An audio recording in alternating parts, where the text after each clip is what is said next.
All right, you have a game, your first Gonzaga game in person ever? So in like 4 years. I did BYU Gonzaga at the Kennel.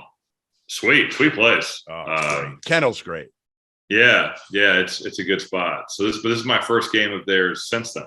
So they've been flying under the radar. I mean, I saw them back when they beat Texas and absolutely smothered Texas. Chet was not great in that game. And that was 2 points? Hit 2 points in that game? Yeah, he just didn't do anything. I mean, honestly, he was like just another player out there. And, we saw him kind of start to get a little better through the non-conference schedule, but he has been absolutely dominant in league play. Now, a lot of people will say, well, yeah, it's Pepperdine, it's Portland, it's Pacific, the 3 Ps. And you got a bunch of other like decent teams, but not, again, I saw St. Mary's in person. Yeah. They're not overwhelming. BYU doesn't have bigs left on their roster right now. Yeah. So like how much stock do you put in, Rob, that Chet Holmgren has been absolutely dominant? You probably have his numbers there in league play. Yeah, no, WCC play, 16, 10, and 3.5, 66 from the field, 58 from 3. Wow. I buy it just because I think the talent is so high and now the confidence is coming with it. Yep. And I do agree. They're not playing a schedule like a team in the SEC or a team in the Big Ten. They play a non-conference schedule that is you could put up next to anybody. That's every year for Gonzaga.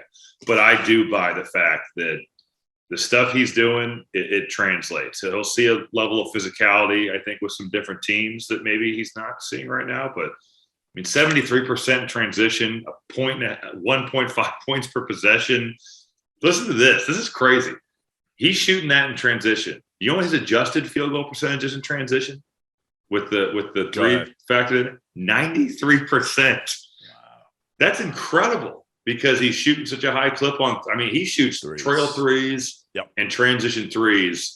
In transition, you got to worry about Timmy sealing his man at the basket, but you've got a dude that's got a flame and can get his shot off over anybody trailing in at the trail spot. So I think Holmgren, his numbers have been really, really good. I think you could we'll talk about National Player of the Year here in a second. And right now it's probably more of a Drew Timme thing than Chet, but I think that could flip.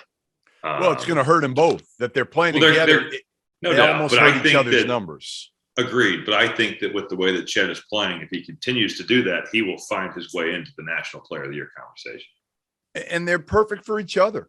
They really do. They play off each other about as well. I was there again. I talked to Timmy for a while. I talked to Chet for a while, and Drew understood again how they'd be able to play off one another so well, especially with Chet being able to make shots from the perimeter. That's the huge part. We didn't know if Chet would be a low 30s 3-point shooter this year or not. He's gotten confidence with that, starting to take it more, but not falling in love with it either. Right. No, I agree. He plays off the closeout. He makes good decisions. He can finish with either hand around the rim. I think Chet Holmgren has only helped himself here. And there's a lot of guys that have helped themselves. I think the talk of who will be the number 1 pick is fascinating. Yes. Because I think Jabari Smith has had a great year. Paulo Banchero has had a great year. Chet Holmgren has had a great year. Jaden Ivey has exploded into that conversation.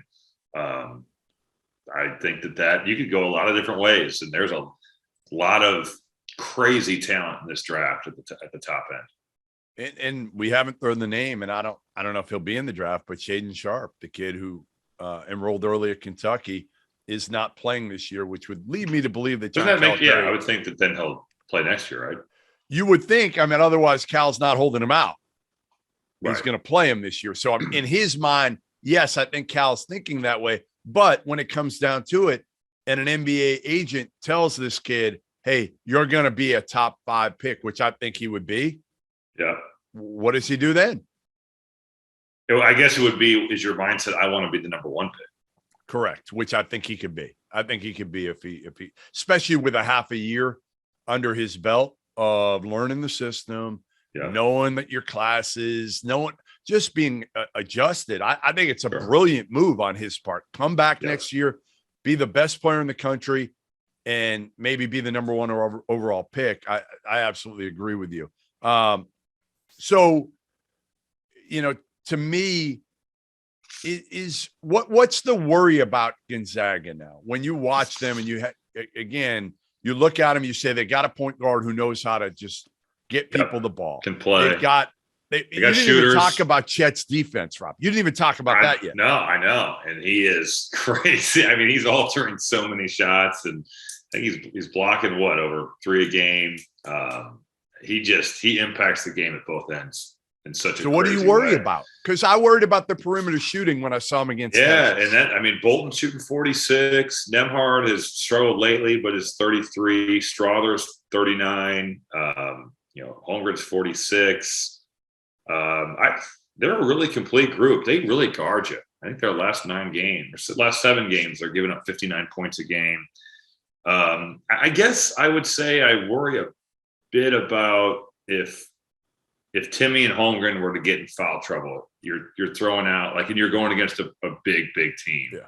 That would probably be my biggest concern, I guess, just because you'd probably have to go to Ben Gregg or Anton Watson at the 5 if those two were in. But that's, 2 guys in foul trouble is a decent amount. But if you're seeing size like Purdue throws at you or Illinois throws at you or some of these really, really big teams, I guess that's my concern. But they can really shoot it. They really guard you. They've got a really good point guard. They've got elite players in the front court.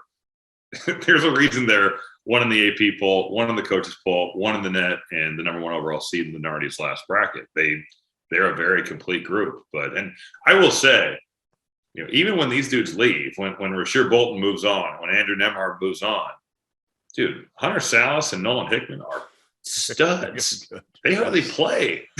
They're both really good. The future of the backcourt is just fine for Mark Few. Next year, they're going to be good again. Yeah, I like Hickman a lot, and Salas is super talented. So you're right. They've got – listen, every team we look at for the most part has something that you're going to say, all right, Purdue, their point guard play scares the hell out of me. Arizona, defensive point guard play for Purdue. Arizona, point guard play with Kerr Kriisa. Kentucky, I still think they're 4 men, their ability to step out and make some shots. We saw it last night, even other than Kellen Grady. If Ty is not making shots, how many other guys you have that can stretch the court? Every team with Gonzaga, again, for me, it was perimeter shooting going into the year. Now I think collectively, they don't worry me at all. Move the ball, get uncontested shots, and they're going to make them at think about it. I just said what worries me is a situation where their 2 best players get in foul trouble. They're not a team that fouls. That's that's a pretty extreme worry, So I think they're super complete. They're as complete as anybody that I've seen.